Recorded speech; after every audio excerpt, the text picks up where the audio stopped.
ser prácticamente percibidos. Lo fundamental es que esos pasos sean percibidos por la gente como inconexos entre sí. Y así es como nos metieron en Europa, comenzando con un área del libre comercio. Es bueno para el paro, nada de lo que preocuparse, hasta lo que se ha convertido ahora un superestado centralizado y aún no han acabado de construirlo. Y todo esto mediante la técnica del andar de puntillas. Y de esta manera vemos cada día pequeños cambios en la legislación. Día tras día nos acercamos más a la sociedad orwelliana de 1984, con la excepción de que desde el 11S parece que más bien estamos en el sprint hacia el totalitarismo. Mucha gente me ha dicho a través de todos estos años, todo esto de la teoría del Estado totalitario centralizado no son más que patrañas. Y entonces veo que esa misma gente va a manifestaciones pidiendo que se pare la globalización. Pero, ¿qué es la globalización? Es la cara pública de la misma agenda sobre la que he estado hablando durante 20 años. La agenda de ir centralizando el poder a un nivel global en cada área de nuestras vidas. Y conozco a algunas personas a las cuales les deseo la mejor suerte del mundo y ellas llegan al nivel de aceptar que existen corporaciones transnacionales y me dicen, esa es la razón para la globalización, la avaricia de las transnacionales.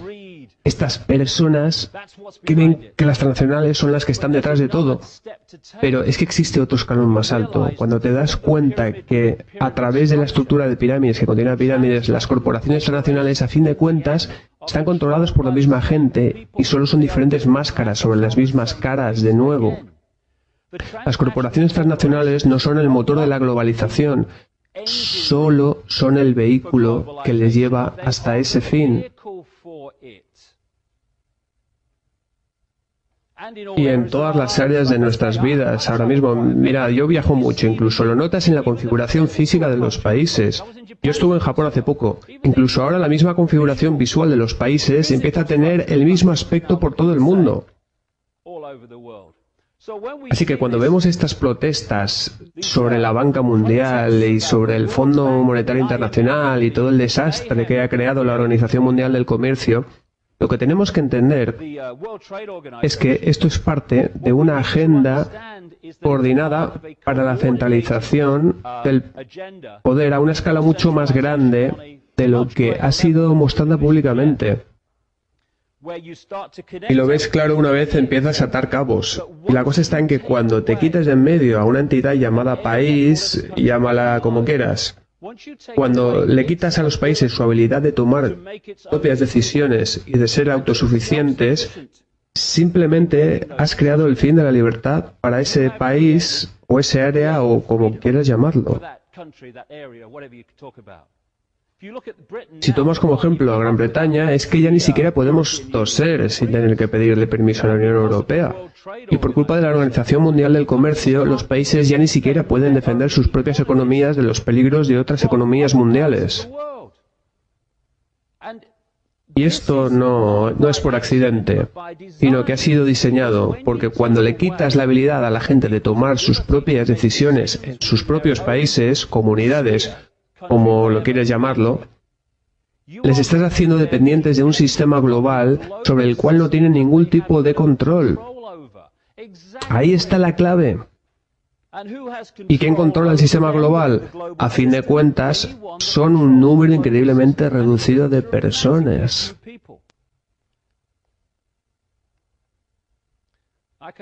Como dije, hay una agenda avanzando tras el telón, pero en primer plano vemos la versión de la película proyección. ¡Oh, no, es mercado libre! Me encanta el mercado libre.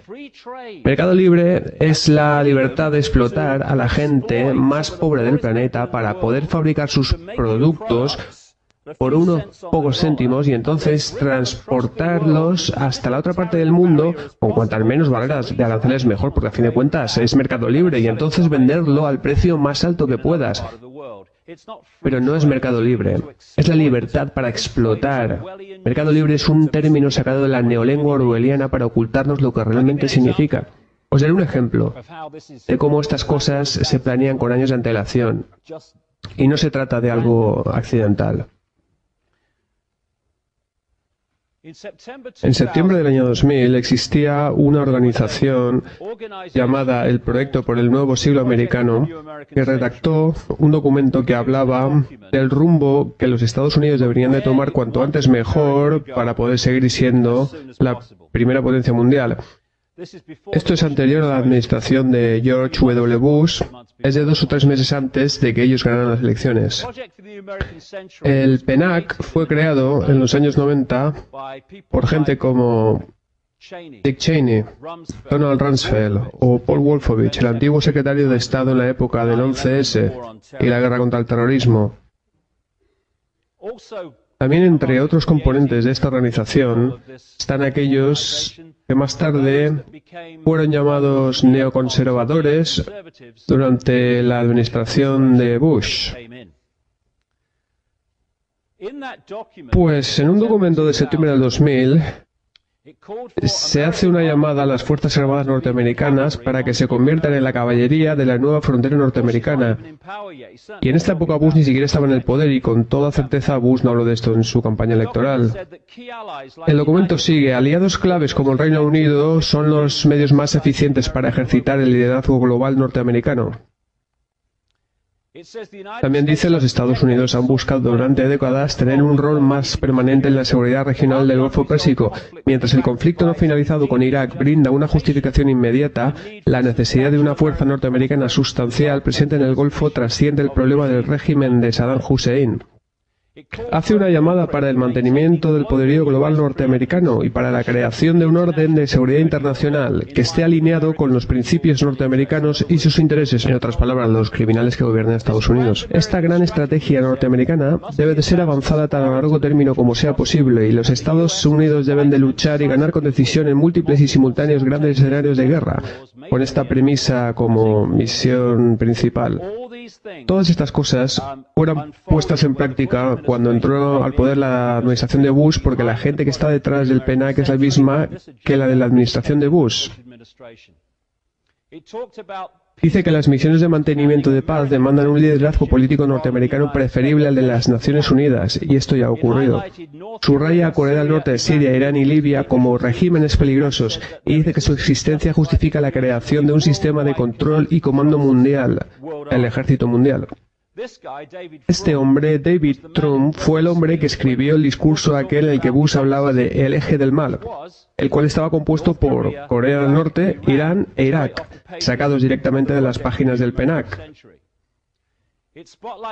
Seguimos citando: apunta a un cambio de régimen en China diciendo que ya es hora para una presencia de fuerzas norteamericanas en el sudeste de Asia. Esto podría llevar a que un poder norteamericano y aliado sea la semilla para el proceso de democratización de China. A su vez hace una llamada para la creación de fuerzas espaciales norteamericanas que dominen el espacio y también un control total del ciberespacio para evitar que sus enemigos usen Internet. Y ahora cada vez estamos viendo más y más cómo se criminaliza Internet para intentar detener la libre circulación de información. Habla del desarrollo de armas biológicas que sean capaces de atacar a genotipos específicos, y esto deberá transformar la guerra biológica desde el reino del terror hasta convertirlo en una herramienta políticamente útil. Este es el tipo de mentalidad que se esconde detrás de la gente que patrocinó la guerra contra el terrorismo.